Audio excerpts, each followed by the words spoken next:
9 kilolik LG kir mashinasiga kelganimizda, hop, bu kir mashinamizda bo'layotgan muammo ko'rishingiz mumkin. Baraban patishimlari ketgan, rezinkali yirtilib, biz bu muammoni bartaraf qilib, baraban chiska patishimni yangi rezinkaga qo'yib, cho'pga qilib ishlatib beramiz. Chiskaga tayyorlab ochib oldik. Chiskadan oldingi ahvoli ko'rishingiz mumkin.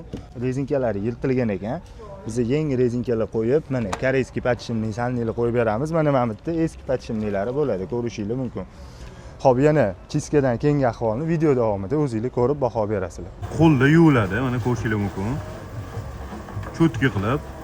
Xo'p, chiskadan keyingi holi ko'rishingiz mumkin. 0 dan 10 gacha baho berib o'tasizlar mana chiskalarimizga.